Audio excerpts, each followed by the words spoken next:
انہی 40 سالوں کے دوران ایک اور اہم واقعہ پیش آیا۔ ایک دن موسیٰ علیہ السلام نے فصاحت اور بلاغت سے بھرپور خطبہ دیا۔ ایک شخص نے پوچھا، زمین پر سب سے زیادہ علم رکھنے والا شخص کون ہے؟ آپ نے جواب دیا، میں ہوں۔ اللہ تعالیٰ کو یہ انداز پسند نہ آیا، اگرچہ بات درست تھی، آپ اللہ کے رسول تھے، آپ کو اللہ سے گفتگو کا شرف حاصل تھا، آپ سے بڑا عالم اس وقت اور کون ہو سکتا تھا؟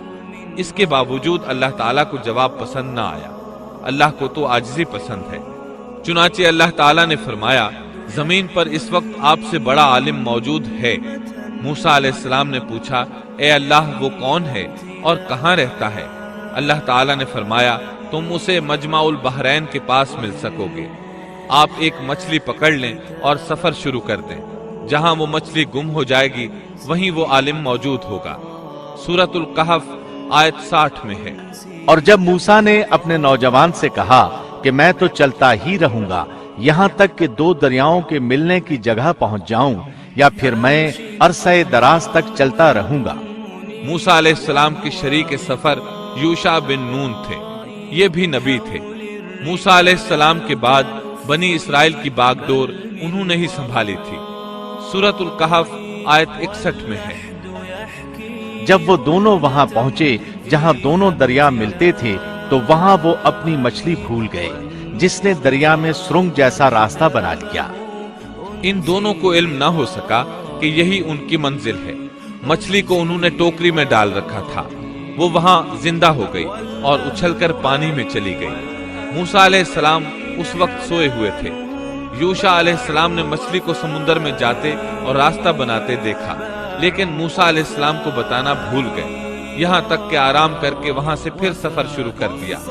اس دن اور اس کے بعد رات سفر کر کے جب دوسرے دن موسیٰ علیہ السلام کو تھکاوٹ اور بھوک محسوس ہوئی تو یوشع علیہ السلام سے کہا کہ لاؤ بھئی ناشتہ کر لیں۔ یہ تذکرہ سورۃ الکہف آیت 62 تا 65 میں ہے۔ جب یہ دونوں وہاں سے آگے بڑھے تو موسیٰ نے اپنے نوجوان سے کہا، ہمارا ناشتہ لے آؤ، ہمیں تو اپنے اس سفر سے سخت تکلیف اٹھانا پڑی ہے۔ اس نے جواب دیا کہ کیا آپ نے دیکھا بھی، جبکہ ہم پتھر سے ٹیک لگا کر آرام کر رہے تھے وہیں میں مچھلی بھول گیا تھا۔ دراصل شیطان ہی نے مجھے بھلا دیا کہ میں آپ سے اس کا ذکر کروں۔ اس مچھلی نے انوکھے طور پر دریا میں اپنا راستہ بنا لیا تھا۔ موسیٰ نے کہا، یہی تو تھا وہ مقام جس کی تلاش میں ہم تھے۔ چنانچہ وہیں سے اپنے قدموں کے نشانات دیکھتے دیکھتے واپس چلے، اور وہاں انہوں نے ہمارے بندوں میں سے ایک بندے کو پایا۔ اسے ہم نے اپنے پاس سے خاص رحمت عطا فرما رکھی تھی، اور اسے اپنے پاس سے خاص علم عطا کر رکھا تھا۔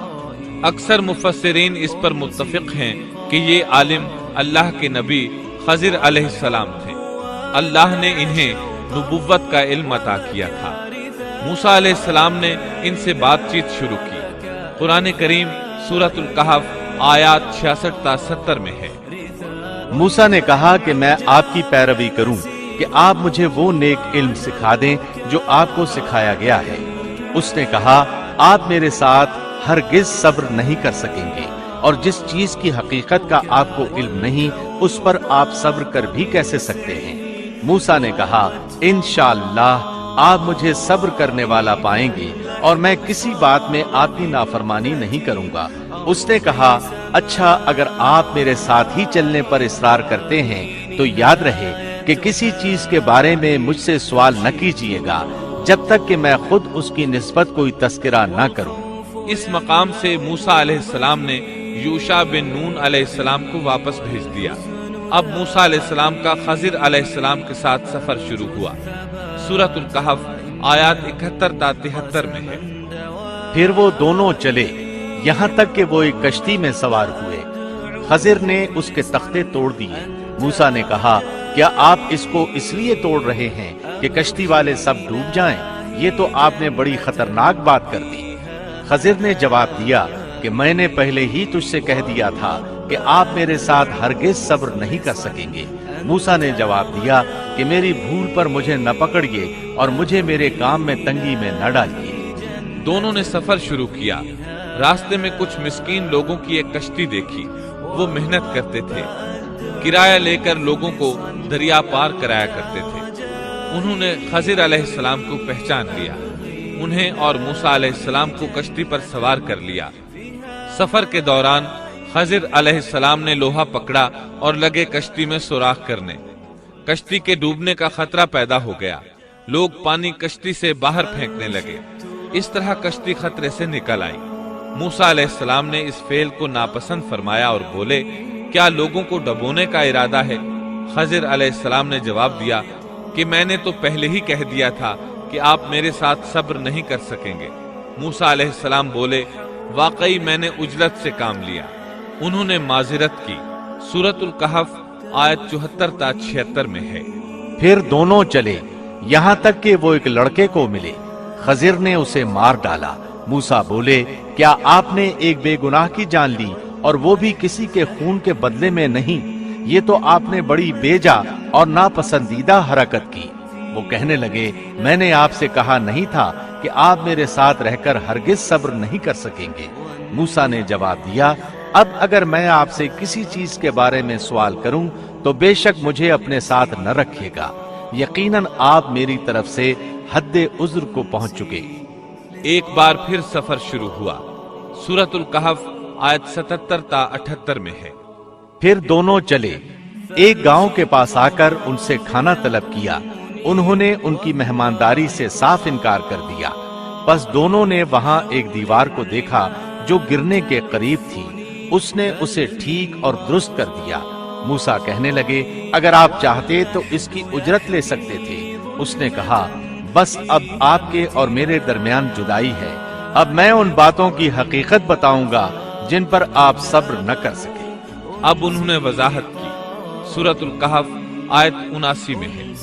کشتی تو چند مسکینوں کی تھی جو دریا میں کام کاج کرتے تھے، میں نے اس میں کچھ توڑ پھوڑ کرنے کا ارادہ کر لیا، کیونکہ ان کے آگے ایک بادشاہ تھا جو ہر ایک صحیح سالم کشتی کو جبراً ضبط کر لیتا تھا۔ پھر انہوں نے دوسرے واقعے کے متعلق بتایا۔ سورۃ الکہف آیت 80 اور 81 میں ہے۔ اور اس لڑکے کے ماں باپ ایماندار تھے، ہمیں خوف ہوا کہ کہیں یہ انہیں اپنی سرکشی اور کفر سے عاجز اور پریشان نہ کر دے، اس لیے ہم نے چاہا کہ انہیں ان کا پروردگار اس کے بدلے اس سے بہتر پاکیزگی والا، اس سے زیادہ پیار محبت والا بچہ عنایت فرمائے۔ تیسرے واقعے کی وضاحت سورۃ الکہف آیت 82 میں ہے۔ دیوار کا قصہ یہ ہے کہ اس شہر میں 2 یتیم بچے ہیں جن کا خزانہ ان کی دیوار کے نیچے دفن ہے۔ ان کا باپ بہت نیک تھا، تو تیرے رب کی چاہت تھی کہ یہ دونوں یتیم اپنی جوانی کی عمر میں آ کر اپنا یہ خزانہ تیرے رب کی مہربانی اور رحمت سے نکالے۔ ان تینوں قصص اور معاملات کی وضاحت کرنے کے بعد خضر علیہ السلام ایک عظیم امر بیان کرتے ہوئے فرماتے ہیں۔ سورۃ الکہف آیت 82 میں ہے۔ میں نے اپنی رائے سے کوئی کام نہیں کیا، یہ تھی اصل حقیقت ان واقعات کی جن پر آپ صبر نہ کر سکے۔ اللہ تعالیٰ نے خضر علیہ السلام کو بعض امور غیب پر اطلاع دے دی اور وحی کے ذریعے ان پر چند غیبی معاملات ظاہر فرما دیے۔ اس طرح وہ جان گئے کہ وہ بادشاہ نئی کشتیاں غصب کر لیتا ہے، وہ بچہ بڑا ہو کر سرکش بنے گا اور دونوں بچے بڑے ہو کر اپنا خزانہ نکالیں گے۔ یہ امور علم نبوت کی وجہ سے واقع ہوئے تھے، اپنی طرف سے خضر علیہ السلام نے یہ تصرفات نہیں کیے تھے۔ یہ علم انسان کی ذات کی طرف سے نہیں ہوتا، نہ ہی ہر انسان کو یہ علم حاصل ہو سکتا ہے، یہ تو صرف انبیاء کرام کو اللہ تعالیٰ کی جانب سے حاصل ہوتا ہے، وہ جسے چاہتا ہے عطا کرتا ہے، جیسا کہ یہ علم موسیٰ علیہ السلام کو عطا نہیں فرمایا اور خضر علیہ السلام کو بتلا دیا۔